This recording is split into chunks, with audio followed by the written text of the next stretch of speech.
피셔 영상툰 무서운 이야기.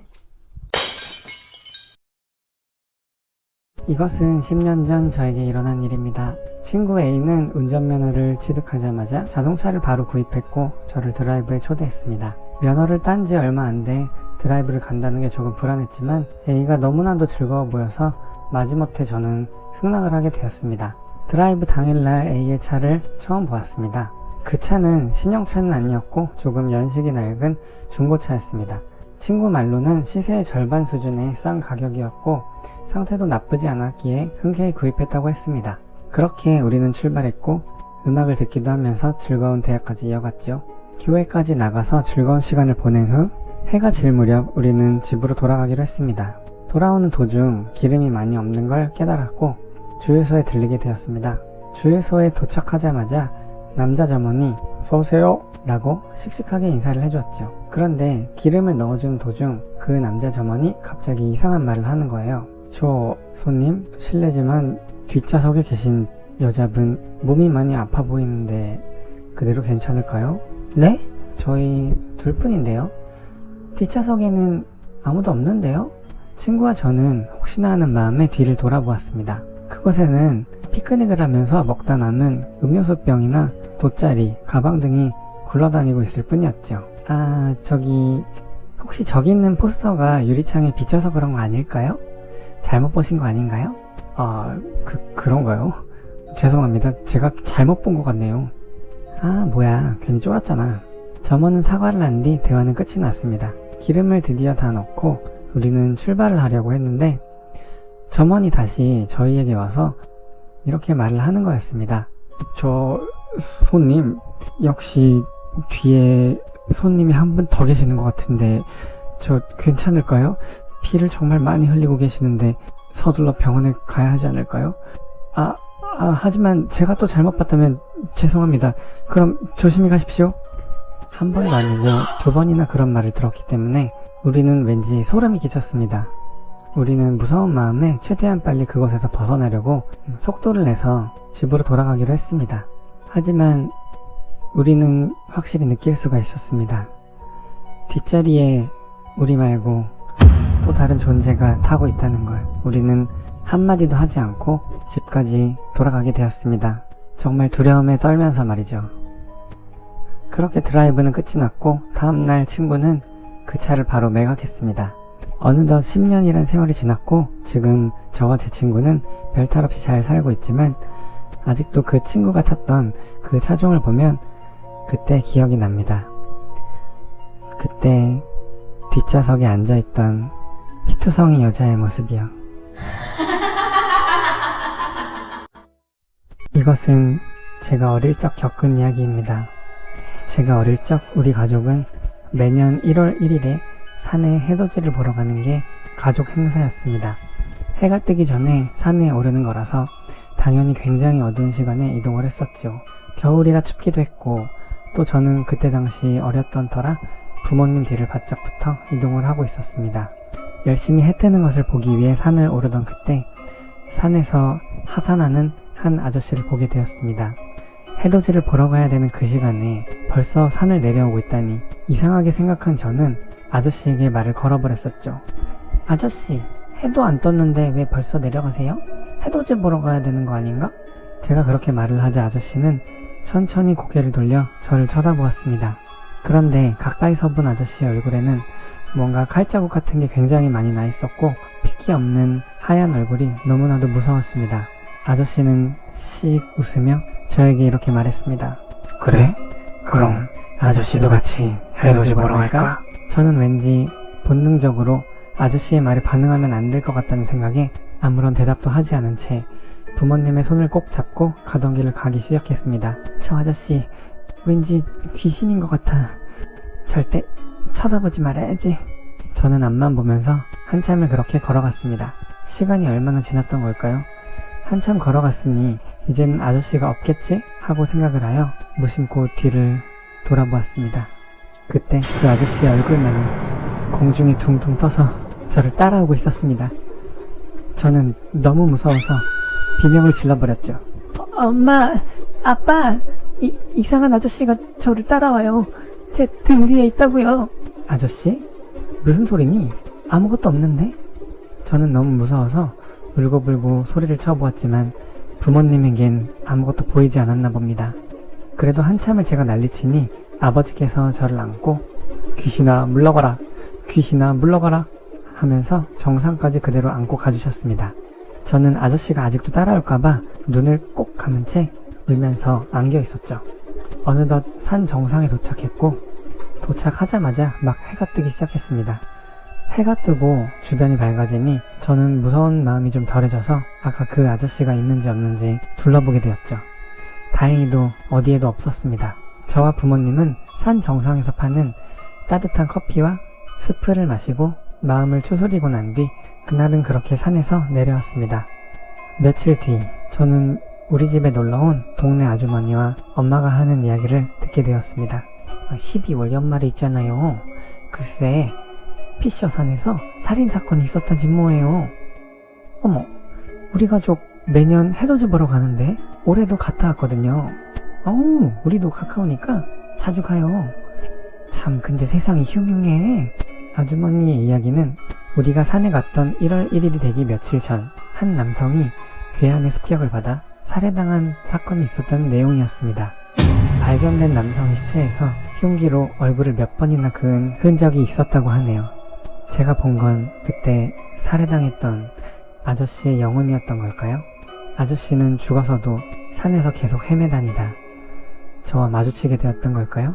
제가 산에서 본 아저씨는 정말 무서웠지만 아저씨의 영혼이 죽어서도 집에 가지 못하고 산에서 헤매고 있는 건 아닐까 생각하니 아저씨가 조금은 불쌍하다는 생각이 들기도 합니다.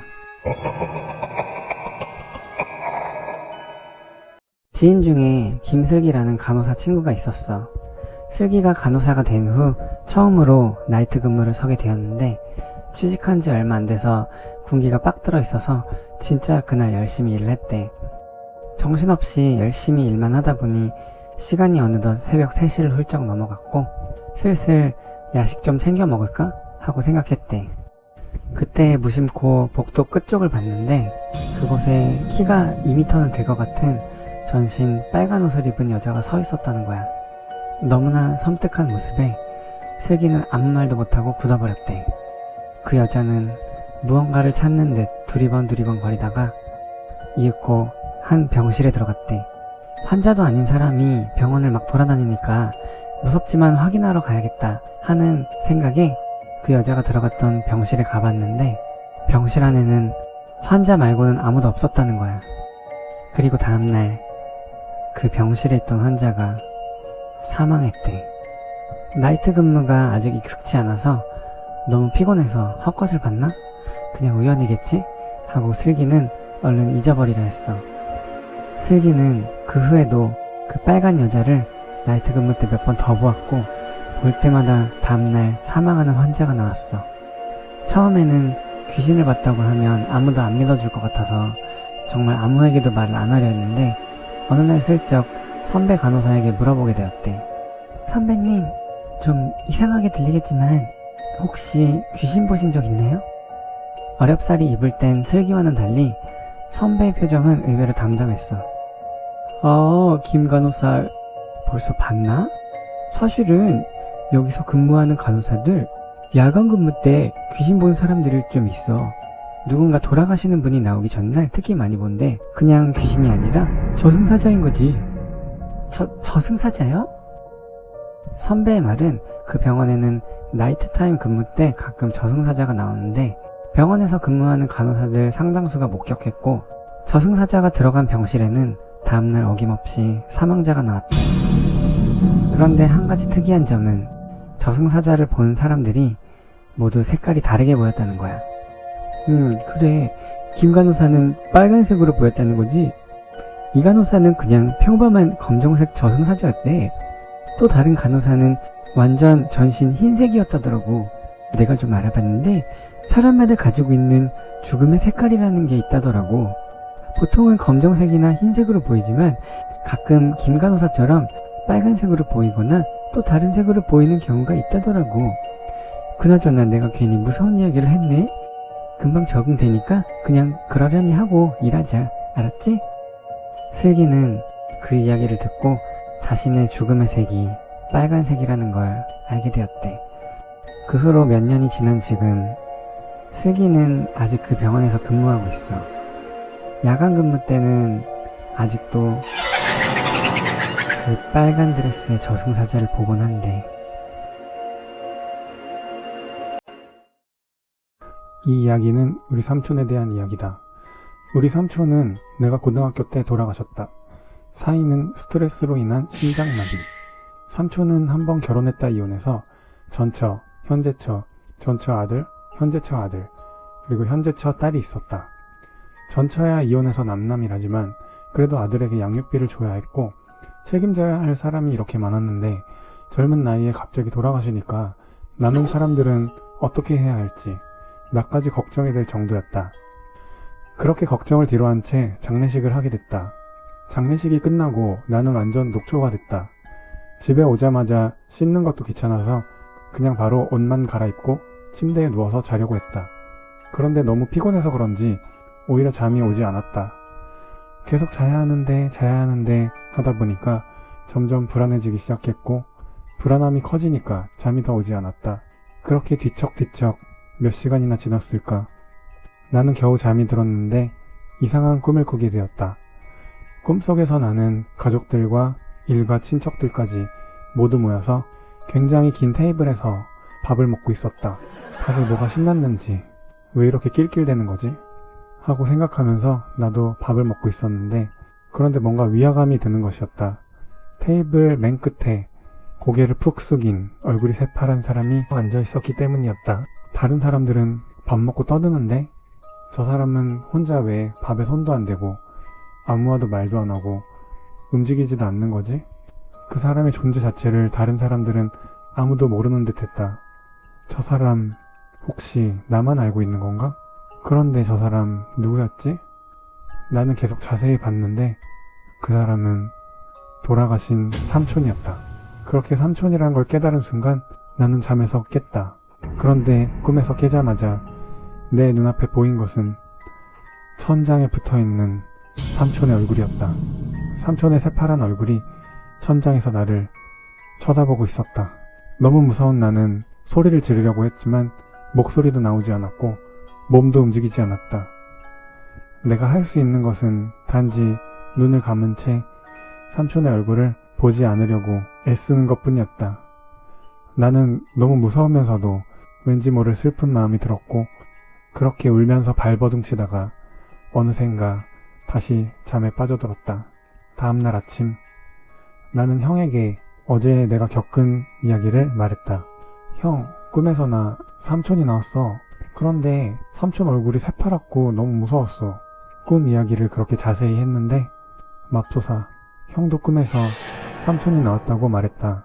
형한테는 천장이 아닌 벽에서 삼촌 얼굴이 나와서 계속 자는 형을 지켜보고 있었다고 한다.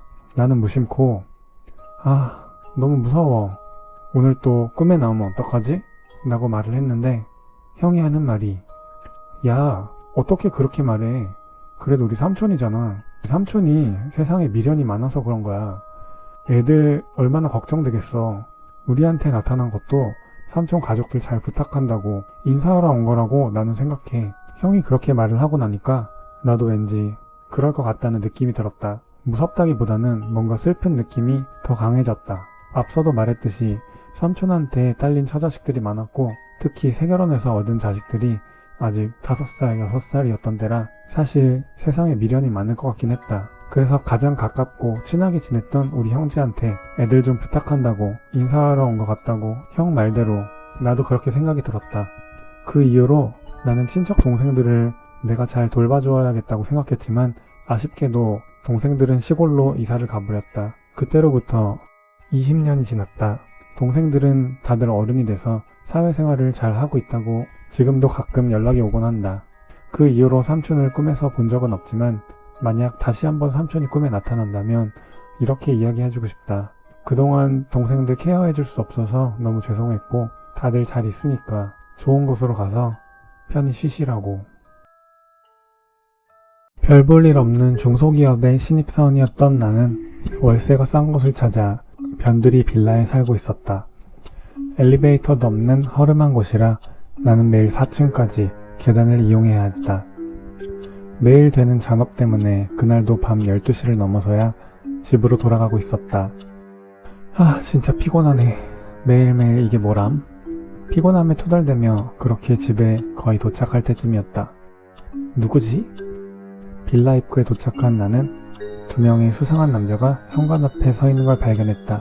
12시도 넘은 야심한 밤에 입구 앞을 거구의 남자 둘이 막고 서 있는 것이 좀 무서운 마음도 들었지만 너무 피곤했던 터라 얼른 들어가 눕고 싶은 마음에 신경 쓰지 않기로 했다. 그런데 가까이서 본 남자들은 생각보다 더 무서웠다. 한 남자는 정장 차림에 금목걸이, 금팔찌에 얼굴엔 상처가 있었다. 또 다른 남자는 민소매를 입고 있었는데 팔뚝엔 문신으로 도배가 되어 있었다. 민소매 남자는 어딘가에 욕을 하며 전화를 하고 있었다. 둘 다 키가 180은 넘는 거구였고 딱 봐도 어디 조직에 몸담고 있을 듯한 포스가 풍겨나왔다. 눈 마주치지 말고 빨리 지나가야지. 그렇게 아저씨들 사이를 지나가려고 하려던 찰나 정장을 입고 있던 아저씨가 나에게 말을 걸었다. 어이, 학생 여기서나? 네? 네. 나는 심장이 덜컥했지만 애써 아무렇지 않은 척했다.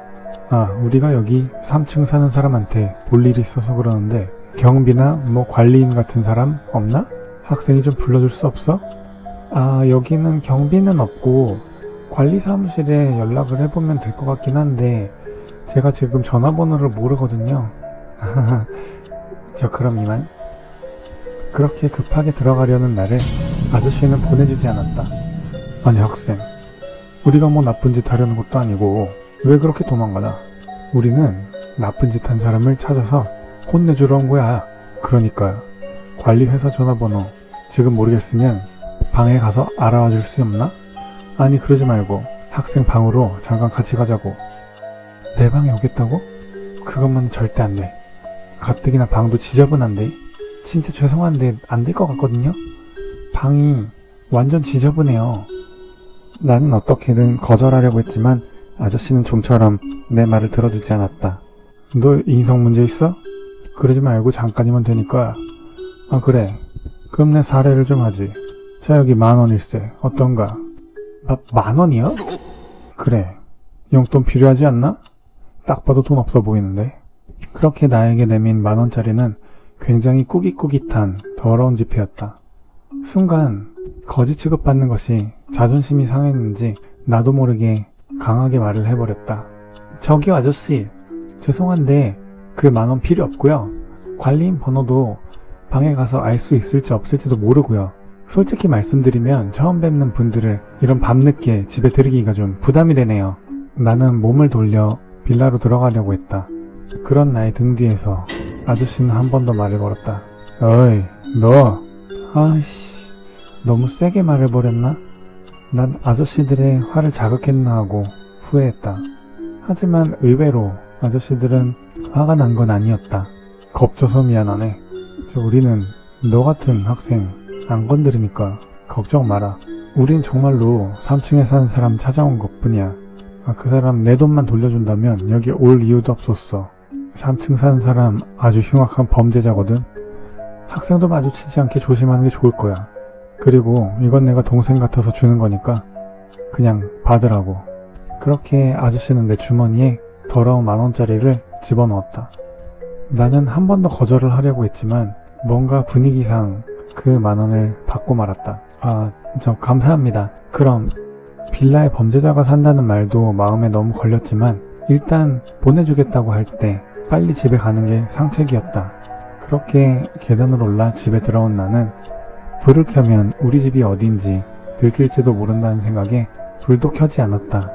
몰래 슬쩍 창문 너머로 밖을 살펴봤는데 아저씨들은 이쪽 건물을 쳐다보고 있었다. 찝찝한 마음이 계속 들었지만 몸도 너무 피곤했던 터라 금세 기절하듯 잠이 들었다. 몇 시간 잔 것 같지도 않은데 또 다음날이 되었다. 나는 피곤이 풀리지도 않은 몸으로 회사 갈 준비를 하고 집을 나섰다. 어제 만난 아저씨들의 존재도 잊은 채 계단을 내려가려고 한 순간 비몽사몽이었던 내 발에 무언가 흥건한 액체가 밟혔다. 내 눈앞에 펼쳐있는 건 항상 사용하던 낡은 계단에 피가 계단 전체를 빨갛게 물들여 놓은 것이었다. 그리고 그 핏자국들 사이로 나는 얼핏 보게 되었다. 사람의 손가락을. 나는 정신없이 집 근처에 있는 경찰서로 달려갔다. 경찰서에 도착한 나는 내가 본 것에 대해 이야기했다. 어제 내가 본 아저씨들, 3층에 범죄자가 살고 있었다는 이야기, 아침 계단에서 본 피와 손가락. 정신이 너무 혼미했던 터라 두서없이 이것저것 진술을 했다. 그래 이거 보통 사건이 아닌 것 같은데 하고 경찰은 말했다. 경장님, 말씀하신 빌라 확인해보고 왔습니다. 저 근데 그게 아무것도 없이 깨끗하던데요? 손가락은커녕 피 한 방울도 발견되지 않았습니다. 뭐라고? 혹시 CCTV 같은 건 없었나? 워낙 낡은 건물이라 경찰의 말로는 빌라 계단에서는 핏자국 같은 건 하나도 없이 그저 깨끗한 상황이었다고 했다. 아, 저 분명 있었거든요? 자네 혹시 뭔가 헛것을 본 건 아닌가? 그 몸도 약해 보이는 사람이 핏자국은커녕 아주 깨끗하던데? 그럴 리가요. 그래 맞아. 너무 깨끗하다는 게 더 이상한 거 아닌가요? 그게 수상하던 증거라고요. 분명 내가 봤는데. 내가 봤다고요. 우리도 바쁜데 이러면 어떡하나. 분명 본 거 맞는데. 정말 몸이 피곤해서 헛것을 본 건 아니야. 본 거 맞는데. 시간도 없는데 참. 맞는데. 본 거 맞는데. 제 말 믿어주세요. 믿어달라고. 얼른 빨리 병원으로 옮겨. 그날 나는 회사에 가지 못했다. 여태까지 회사에서 쌓였던 스트레스와 피로 누적, 영양실조 등으로 인한 쇼크라고 병원에서 진단을 내렸다. 조폭 아저씨들이 어떻게 한 건지 계단에서는 정말로 아무런 흔적이 발견되지 않았기 때문에 경찰에서도 내가 그냥 헛것을 본 것으로 거짓말처럼 그렇게 모든 것이 마무리되어 있었다. 뭐 어쨌든 병원 신세까지 지고 나니 그러던 말던 생각해보니 경찰에서 내 말을 믿지 않고 아무것도 없었던 것으로 결론이 난 게 오히려 잘 됐다는 생각까지 들었다. 나는 집에 갈 마음도 생기지 않았고 병원을 나와 그저 멍하니 길을 배회하고 있었다. 배가 고파왔고 어딘가에서 밥을 먹어야겠다는 생각에 무심코 주머니에 손을 넣었다. 그런데 주머니 안에서 10,000원짜리 지폐가 한 장 나왔다. 꾸깃꾸깃한 더러운 지폐. 어제 본 조폭 아저씨들이 생각이 났다. 그래도 이것도 돈인데 이걸로 밥이나 먹어야겠다 하며 지폐를 편 나는 다시 한번 충격에 휩싸이고 말았다. 그 지폐에는 이렇게 써 있었다. 말하는 죽여버린다. 얼마 뒤 집이 나가고 나서 바로 이사를 가게 되었다. 무서운 아저씨들, 태어나 처음 본 핏자국, 그리고 사람의 손가락. 이런저런 트라우마로 나는 계단을 사용할 수가 없게 됐기 때문이다. 그래도 가끔 어쩔 수 없이 계단을 사용할 일이 있으면 왠지 누군가의 손가락이 떨어져 있을 것만 같은 느낌이 들어 온몸이 떨리고 난다. 그날은 친구와 공포영화를 보고 난 후 자주 가는 인도 요리집에 들러 저녁을 먹었다. 공포영화를 보고 난 후라 우리는 무서운 이야기를 하며 수다를 떨고 있었다. 인도 출신이었던 사장님은 우리와 나이도 비슷해서 가게에 손님이 없을 때는 친구처럼 같이 이야기도 나누곤 했는데 우리가 무서운 이야기 하는 걸 듣더니 손님도 없는데 자기도 끼워달라며 테이블에 앉았다. 우리가 해주는 한국의 무서운 이야기를 듣고 사장님은 굉장히 신기해했다. 한국의 무서운 이야기 하면 역시 이거예요. 빨간 휴지 줄까? 파란 휴지 줄까? 아니지. 한국 귀신 하면 역시 처녀 귀신이지. 흰 소복 입고 머리를 쫙 늘어뜨린 여자의 한. 이게 바로 K 귀신의 대표라니까. 한국 귀신 이야기 처음 들었어요. 완전 무섭고 신기해요. 그렇죠?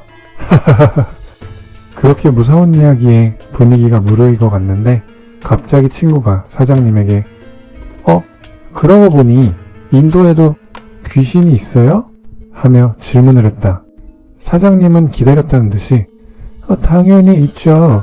인도 귀신 이야기 한번 들어보실래요? 라며 이야기를 이어갔다.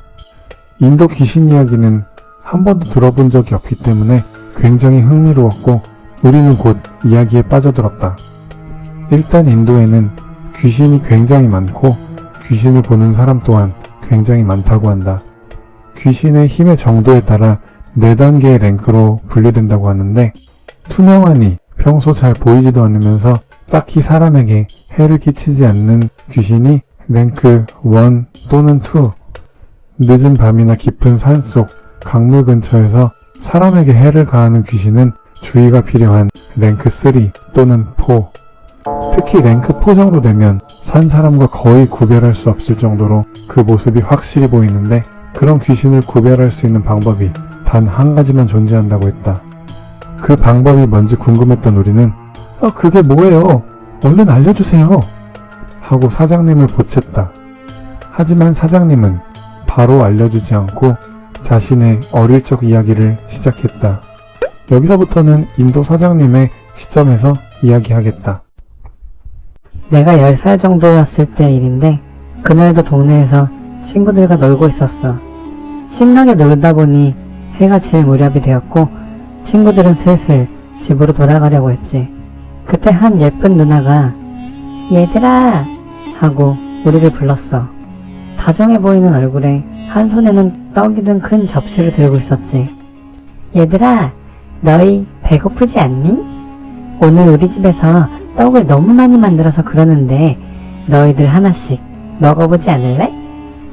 그러면서 우리에게 하나씩 떡을 건네줬어. 그 떡은 만든 지 얼마 안 됐는지 아주 따끈따끈하니 맛있어 보였지. 우리는 마침 출출하던 터라 기뻐하며 떡을 건네받았어. 요즘 세상에 모르는 사람이 준 음식을 먹는 건 상상도 못할 일이지만 그 당시 인도에선 흔히 있는 일이었지. 그 누나는 우리들에게 떡을 나누어 주고는 생긋 웃으면서 돌아갔어. 얼굴도 예쁘고 마음씨도 착한 누나라고 생각했어. 와 진짜 맛있겠다. 잘 먹겠습니다. 한 녀석이 떡을 먹으려고 하는데 우리 중에서 가장 똑똑했던 친구 알리샤가 먹으면 안 돼! 하고 그 녀석을 말렸어. 왜? 식기 전에 먹어야 맛있겠구만. 하고 우리가 알리샤에게 따지자 알리샤는 니네 진짜 못 봤어? 아까 그 언니 귀신이었단 말이야. 그것도 랭크 4였다고. 알리샤의 말에 우리는 야 거짓말도 잘한다 하하하 하며 믿지 않았지. 아니야 진짜로 랭크 4였어. 그 떡 절대로 먹으면 안 돼.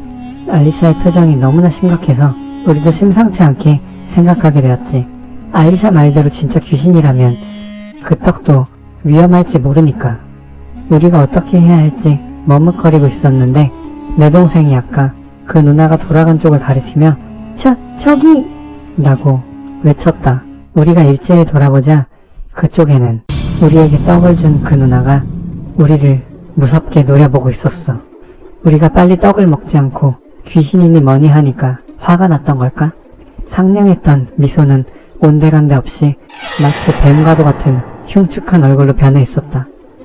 우리는 그 얼굴을 보고 온몸이 얼어붙은 것처럼 꼼짝도 못하게 되었어. 문득 이대로면 우린 죽을지도 모른다는 생각이 들었고 승려였던 할아버지에게 어깨너머로 배운 기도문을 겨우겨우 한 소절 읊조려봤어.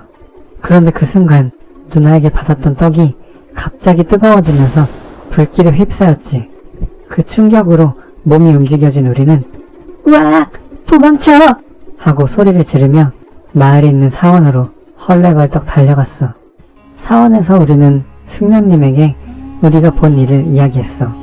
승려님은 너희들 그 떡은 먹지 않았지?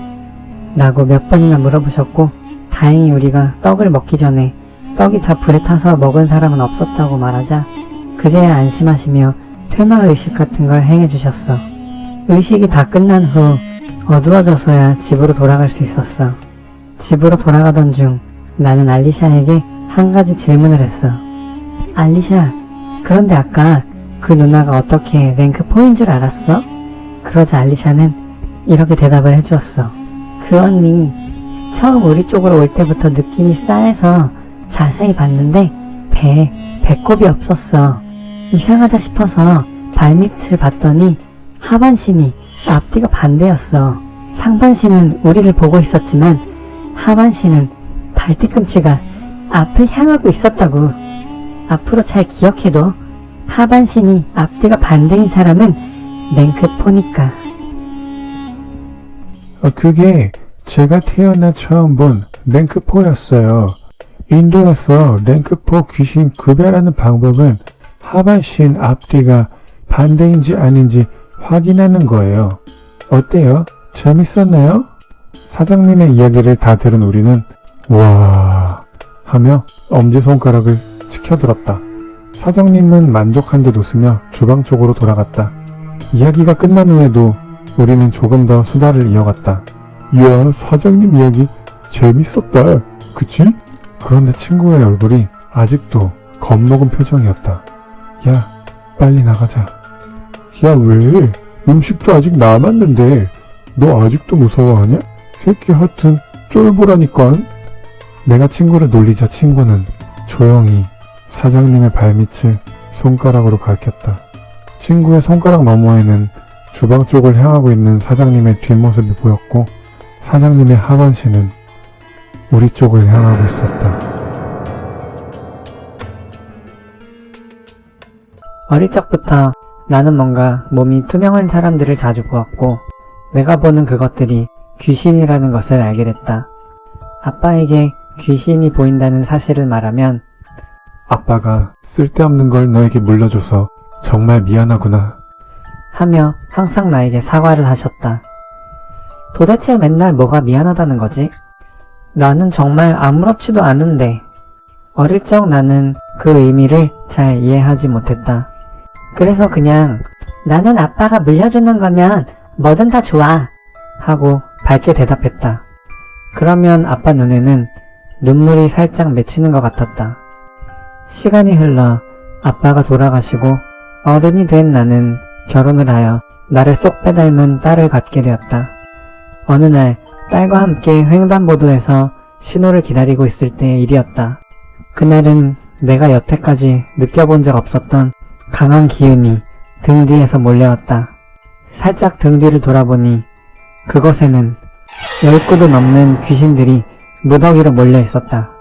이곳에서 버스 사고라도 났었는지 하나같이 심한 상처를 입고 있었는데 턱이 다 날아가 버린 남자 귀신, 몸이 반은 갈라져서 팔이 덜렁덜렁 대고 있는 여자 귀신, 하반신이 완전히 문드러져서 상반신만 남은 할아버지 귀신, 끔찍한 몰골의 온갖 귀신들이 무척 고통스러운 표정으로 이쪽을 쳐다보고 있었다. 웬만한 귀신은 익숙해져 있었던 나도 차마 똑바로 쳐다보지 못했고 딸아이를 데리고 얼른 다른 곳으로 가려고 했다. 그런데 딸아이는 마치 귀신들이 보이기라도 하듯이 빤히 쳐다보고 있었다. 엄마, 아저씨 아줌마들 아야 했어. 구급차 불러야겠네? 저 사람들이 보이니? 응. 얼굴 반밖에 없는 아저씨, 팔 덜렁거리는 아줌마, 다리 없어진 할아버지, 눈알 튀어나온 아저씨, 되게 많은데? 나는 심장이 멎는 듯한 느낌이 들었다. 나도 살면서 귀신을 보며 죽을 뻔한 적이 한두 번이 아니었는데 내 아이가 설마 나와 같은 능력을 가지다니. 엄마 말 잘 들어. 저 사람들은 귀신이라고 해. 너한테 나쁜 짓 할 수도 있으니까 앞으로 저런 사람들이 보여도 절대로 안 보이는 척 해야 돼. 엄마 말 알았지? 알았어 엄마. 딸아이는 순순히 내 말을 알아들어 주었고 나는 잠시 안심했다. 근데 그러면 이 언니도 귀신이야? 딸아이의 말로는 우리가 집을 나설 때부터 그 아이 귀신이 벌써 몇 시간째 쫓아왔었다고 했다. 나는 딸이 말하기 전까지 그 귀신에 대해 전혀 알아차리지 못했고 아마도 내 딸은 내가 못 보는 귀신도 볼 수 있을 정도로 강한 신기를 가지고 있는 것 같았다. 그리고 나는 순간 어릴 적 아빠가 나에게 사과하며 했던 말이 생각났다. 우리 집안은 대대로 신기가 있어서 귀신을 볼 수 있는 거란다. 아빠도 어릴 적부터 귀신한테 모르고 말을 걸었다가 죽을 뻔했던 적이 한두 번이 아니었지. 이런 저주받은 유전 따위 너에게만은 물려주고 싶지 않았는데 아빠가 쓸데없는 걸 너에게 물려줬어. 정말 미안하구나. 어릴 적 우리 아빠도 지금 나와 똑같은 마음이었던 걸까? 무심코 나는 어릴 적 아빠가 나에게 사과했던 것처럼 딸에게 사과하고 있었다. 엄마가 쓸데없는 걸 너에게 물려줘서 정말 미안해.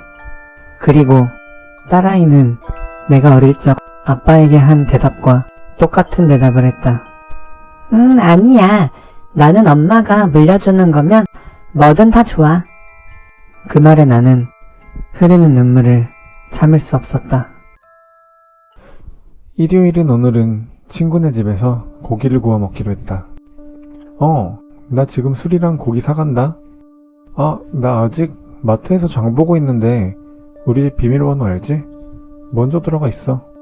우리는 어릴 적부터 워낙 친한 친구라 집 비밀번호도 알고 있었기에 친구가 돌아오기 전 나는 먼저 들어가 고기 먹을 준비를 하기로 했다.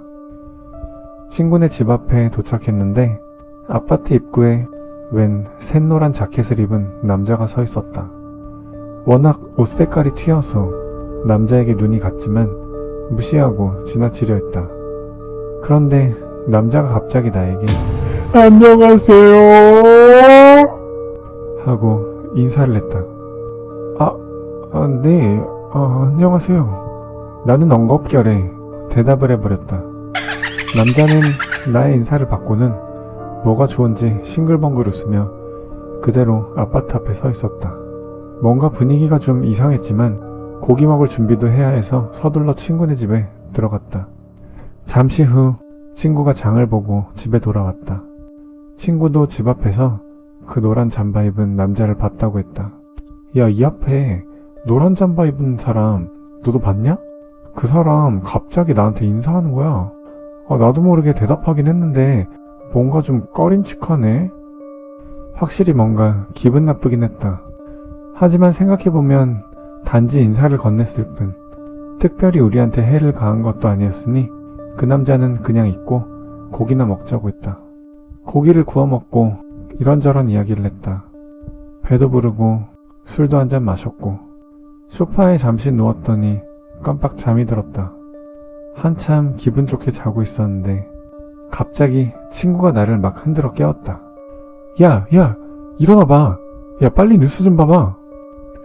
자다 일어난 나는 눈곱도 떼지 못하고 친구의 손에 이끌려 뉴스를 보았다. 어라? 뭔가 익숙한 배경인데? 그곳은 바로 지금 우리가 있는 친구네 집 아파트 앞이었다. 뉴스 자막엔 커다란 글씨로 백주대낮에 묻지마 살인이라고 써있었고 살인범은 우리가 낮에 본 그 노란 잠바를 입은 남자였다. 목격자의 말에 따르면 노란 잠바의 남자는 우리가 낮에 봤던 바로 그 장소에서 살인을 저질렀다고 했다.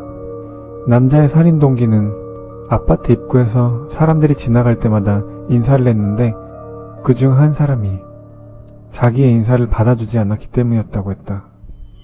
피해자는 노란 잠바의 남자가 미리 준비해둔 흉기에 수차례 찔려 그 자리에서 사망했다고 한다. 뉴스를 본 친구와 나는 사색이 되고 말았다. 만약 낮에 우리가 그 남자의 인사를 받아주지 않았더라면 지금쯤은 안녕하세요.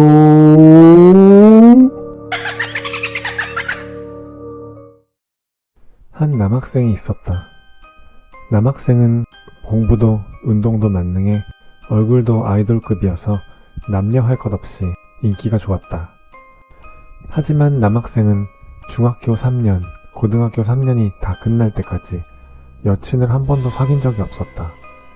주변에선 바람둥이라느니 하며 놀려댔지만 사실 남학생이 여친을 사귀지 못하게 된 이유는 발렌타인데이 때 받은 초콜릿 때문이었다. 인기남이었던 남학생은 매년 발렌타인데이 때 다량의 초콜릿과 선물 등을 받았었다. 그해 발렌타인데이 때도 여학생들한테 많은 초콜릿을 받았고 집에 돌아와 초콜릿 포장을 하나씩 뜯어 맛보며 자기 인기에 취해 있었다. 그렇게 초콜릿을 먹으며 시간을 보내고 있었는데 귀여운 초콜릿 포장들 사이에서 유독 한 초콜릿 상자에 눈이 갔다. 그 상자는 포장지는커녕 리본 하나 없는 무지의 새카만 상자였다. 누가 보낸 건데 센스가 이 모양이지?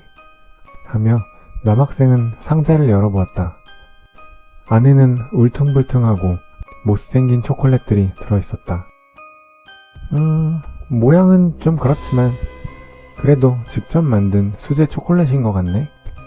남학생은 초콜릿을 손에 들고 냄새를 맡아보았다. 아주 살짝 특이한 냄새가 나는 것 같기도 했다. 그 냄새는 뭔가 비린내 같기도 하고 역한 냄새였다. 뭔가 수상하다 생각된 남학생은 손에 들고 있던 초콜릿을 반으로 쪼개보았다. 초콜릿이 반으로 쪼개진 순간 남학생은 눈을 의심했다. 안에서 나온 것은 여자의 것으로 추정되는 아주 긴 머리카락이었다. 깜짝 놀란 남학생은 초콜릿을 내던지며 자기도 모르게 비명을 질렀다. 혹시나 해서 남은 초콜릿도 안을 확인해 보았는데 다른 초콜릿 속에서는 손톱이 나왔고 또 다른 초콜릿 안에는 물고기나 개구리 같은 작은 생물의 내장 비슷한 것들이 나왔다. 그것들을 먹지 않은 게 천만다행이었다. 만약 냄새를 맡지 않고 바로 입에 넣었더라면. 결국 그날 받은 초콜릿과 선물들은 모두 쓰레기통에 버렸다고 한다. 검은 상자에는 당연히 이름도 써있지 않았고 편지도 메모도 아무것도 없었다. 남학생이 받았던 많은 초콜릿 중에는 친구를 통해 전달받거나 쉬는 시간 책상에 놓여있던 초콜릿도 많았기 때문에 누가 그 검은 상자에 초콜릿을 준 건지 알 길이 없었다. 남학생은 가장 친한 친구에게 그 이야기를 털어놓았다. 야, 그거 혹시 흑마술 같은 거 아니냐? 그걸 먹게 되면 너랑 사랑이 이루어진다던가 뭐 그런 거. 아니면 누가 네 인기를 시기 질투해서 저주 같은 걸 걸려고 했다던지. 결국 허무맹랑한 억측만이 오고 갈 뿐 누가 도대체 왜 그런 초콜릿을 만들어서 남학생에게 건넨 건지는 여전히 의문이었다. 이유가 어찌되었든 그 일이 트라우마로 남게 된 남학생은 주변 여학생들이 마치 귀신처럼 무섭게 보이게 되었다. 그 후 초콜릿이나 선물은 일절 거부하게 된 것은 물론 고3이 끝날 때까지 여친도 만들지 못하게 되었다고 한다. 올해 당신이 받은 초콜릿 안에는 무엇이 들어있었나요?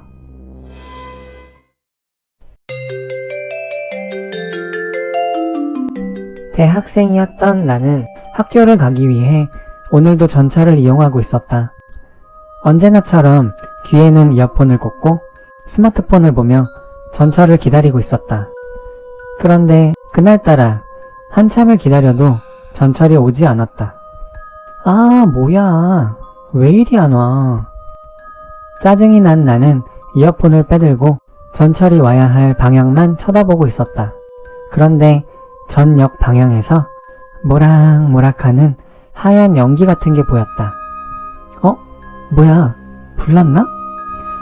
모락모락하는 그 연기는 점점 이쪽으로 몰려오고 있었고 나는 화재가 난 것임을 확신했다. 근처에 계셨던 할머니는 그 연기를 눈치채지 못하신 것 같았고 나는 당황한 마음에 큰 소리로 난리를 쳤다. 불이야, 불! 불! 할머니, 저쪽에서 연기가 몰려오고 있어요. 얼른 도망치세요. 하지만 할머니는 그 연기가 안 보이셨는지 나를 미친 여자 취급하셨다. 뭐고? 무슨 일이고? 불은 무슨 불이고? 이게 나라 이년아. 오늘은 안다카이. 이윽고 연기는 더욱더 가까워져 내 눈앞까지 다가왔다. 저건? 가까이서 본 연기는 상반신만 반쯤 남은 남자의 형상이었다. 그 남자는 전 역 방향에서 내가 있던 역 쪽으로 와서 내 눈앞을 지나 다음 역 방향으로 이동했다. 너무나 놀란 나는 비명조차 지르지 못하고 완전히 그 자리에 얼어붙고 말았다. 지금 그건 뭐였지? 내가 귀신이라도 홀린 건가? 그렇게 한동안 멍하니 서 있었는데 전철역에서 안내방송이 흘러나왔다. 승객 여러분들께 안내 말씀드립니다. 우리 역은 전역에서 발생한 인명사고로 인해 열차가 지연되고 있음을 안내드립니다. 불편을 드려서 굉장히 죄송합니다. 양해 말씀 부탁드립니다. 뭐고 이게 사고 났나? 안내방송을 들은 나는 본능적으로 알 수 있었다. 방금 내가 본 그 남자의 형체가 바로 전 역에서 지하철 사고를 당한 사람의 영혼이었단 것을.